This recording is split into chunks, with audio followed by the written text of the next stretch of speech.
We are now running on emergency backup power. Welcome back to Shane's DIY. Today's quick tip is on using the telemetry flight pack voltage. I've recently updated, if you saw my other video, I recently updated my AeroScout to an Avian ESC, which gives me the flight pack voltage. It's a smart, and I've got a smart battery. So as long as you've got a smart battery, you can capture the flight pack voltage. Let me show you a couple of useful tips. So obviously first you got to capture the telemetry information. So to do that, you go to your model. Once you've got to, of course, bind to this, and this is assuming everything's set up and you're receiving data. We did this in the previous episode, but go to your model. I use the left arrow to get to my telemetry screens, and your screens are going to look different depending on which version you have of the software. I'm currently on 2.8.5. I've already got all these telemetry values populated, but if you don't, you've got to navigate here to Discover New, and it'll populate any telemetry values that you have available coming from your receiver. So once I've done that, now I want to find what the flight pack voltage is. Now in my case it's called EVIN. The name could be anything, depends on your particular system, and you can rename that. Let's go in there and hit edit. So you can give it whatever name you want. I'll just leave it at EVN for now, but you can rename it something else. It's got your units. Most of this populates by default, but you can change it around if you want. Now I've already tweaked my offset a little bit. That brings us to the next thing. So right now I've got 0.13. Let me put that back to 0. We are now running on emergency backup power. Turn that off. We'll get to that in a minute. So you can see right now it says my flight pack voltage is 11.52. Now I've hooked up a multimeter to my flight battery because I want to get the actual voltage so I can calibrate my telemetry value to make sure it's accurate.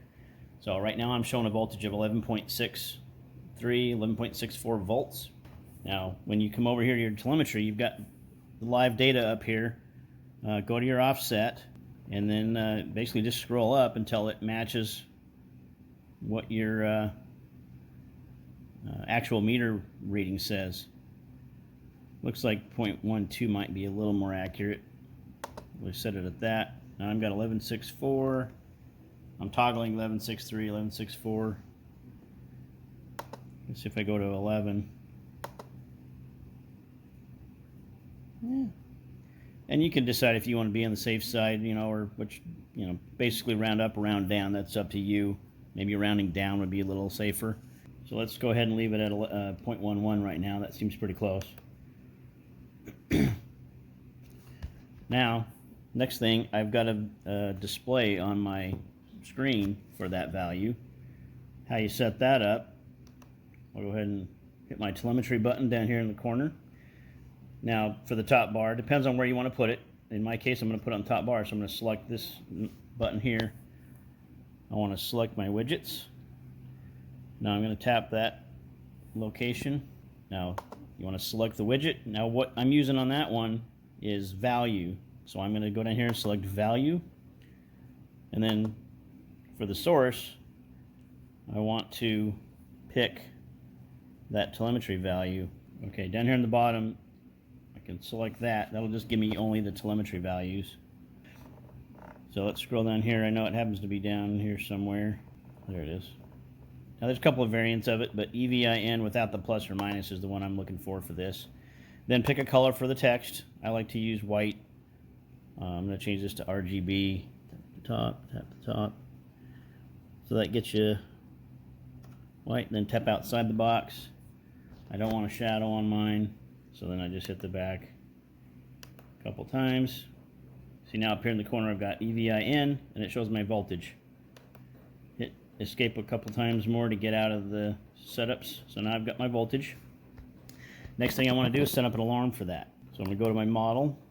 First thing I need to do is set up a logical switch. There's a bunch of ways, like as anything with EdgeTX, there's a lot of ways to do it. This is the way I've decided to do it. Pick yourself an open logical switch. I just happen to use L25, does not matter. Edit. Now I'm using an A is less than X. My V1 is EVIN. That'll be whatever your voltage name is. Then pick a voltage. I just selected a voltage that was above the current, just so I could test the thing. I'm going to lower that down. So just click on it, roll the wheel. If you tap on it, then you can use those other buttons. But so you can see L25 is off now. If I go above it, above the current voltage, and I've also set a delay of 3 seconds. Now you can change that delay. Now the reason you want to put a delay in there is if you're flying around and you give it full throttle, the voltage is going to sag. It could be quite significantly. If you don't have any delay in there, as soon as you hit full throttle, you're going to be getting this alarm often, and you don't want to get false alarms. You really want the voltage to be down for a period of time to know that it's actually low, not just a temporary sag because you've given it full throttle or something. So I put mine at 3 seconds.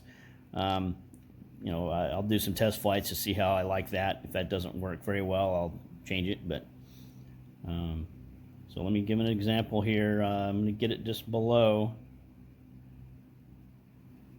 All right, so right now I must be at 11.64. I'll put it on 11.63. I got 3 seconds. Okay, so I'm going to be back out of that. Now I'm going to go over to my special functions. Pick an open special function. Again, it doesn't matter which one. I'm using SF35, edit. So now when switch L25 turns on, I'm going to play a track, and I've got one that says low battery, and that's something I created. And then for repeat, I've currently got mine set every 10 seconds. If it stays below that level, it'll say my low battery message. You can change this to whatever you want. You want to make sure you're reminded if the battery's low, in case you don't hear it when it happens the first time. You want it to repeat, I think, but you don't want it to be every 2 seconds. That would be really annoying. So I think 10 seconds is fair, maybe a little more. That's up to you. For this demonstration, let me change it down to 5 seconds, so we're not waiting too long. Okay, so now it's set. Let me back out of that. Okay, now we'll watch our voltage up here. I'll turn my volume back up. Now we can get away from the airplane a little bit. So I'm going to give it some throttle, and then when that voltage gets low for 3 seconds, we're going to get our low battery message. We are now running on emergency backup power. So yeah, that message is from Iron Man, by the way. We are now running on emergency backup power. So let me turn the volume down. So you can see, every 5 seconds, that's pretty annoying. And you do want it to be kind of annoying, but maybe not that annoying. I would set this up to repeat, every 10, 20 seconds, something like that. Once it gets low, you don't want to keep flying for too long. So for me right now, I'm going to just go ahead and change this back to 10 seconds.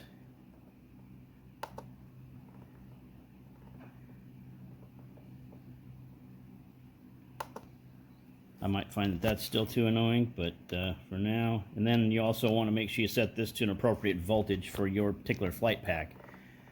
For a 3-cell, 11.4 equates to 3.8 volts per cell, which is where I like to store mine.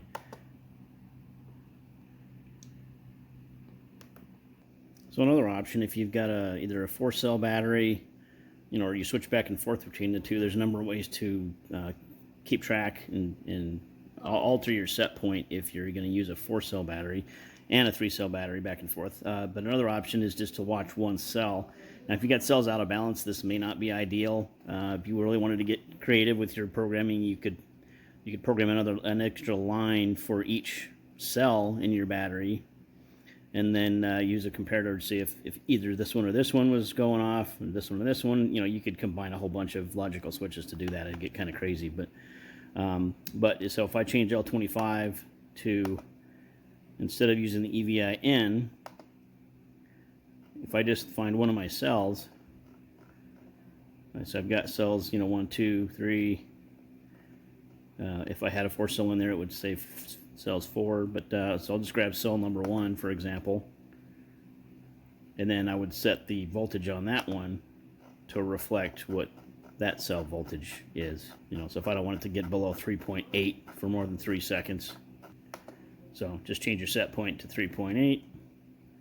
Still got my delay in there, and I'm still using L25, so if I come out here and go to my special function for my battery, I'm still using L25, so I'm still playing my low battery. Now if I want to see, if I want to see what that voltage is right now, I could go to my telemetry. So right now I'm at 4.14 volts.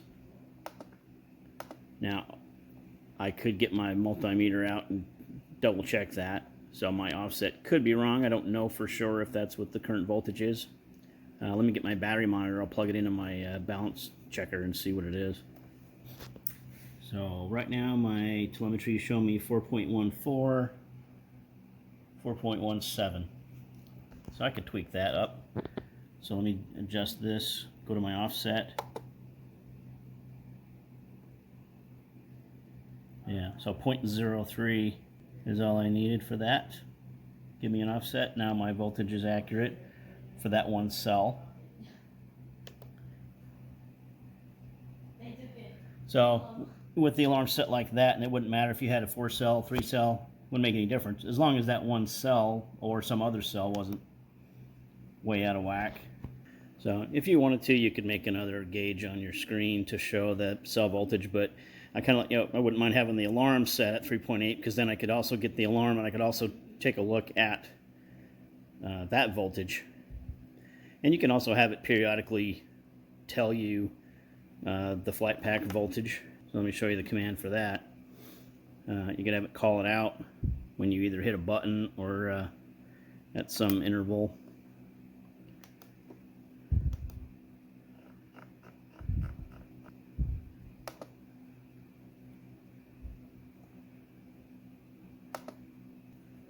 I don't remember if I've got SA tied to anything. I'm probably going to goof up my plane, but anyway, so SA up. It would rate it, let's see, play value. And then if I go find that telemetry, I can have it play the cell, or let's just have it play the actual voltage. 12.5 volts it says. Let me back out of here. Yep. So it reads it down to 1 decimal.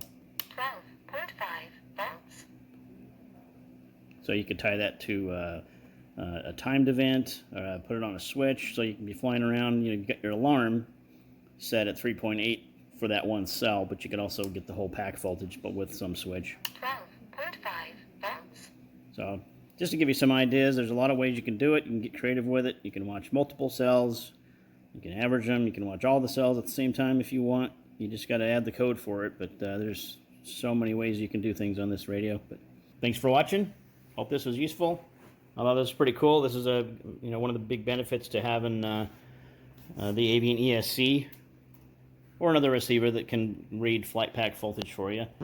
But I didn't have it previously with this one because this is the older AeroScout. Please like and subscribe if you found it useful, and if you have other tips for the viewers, put them in the comments below. Thanks. Have a good day.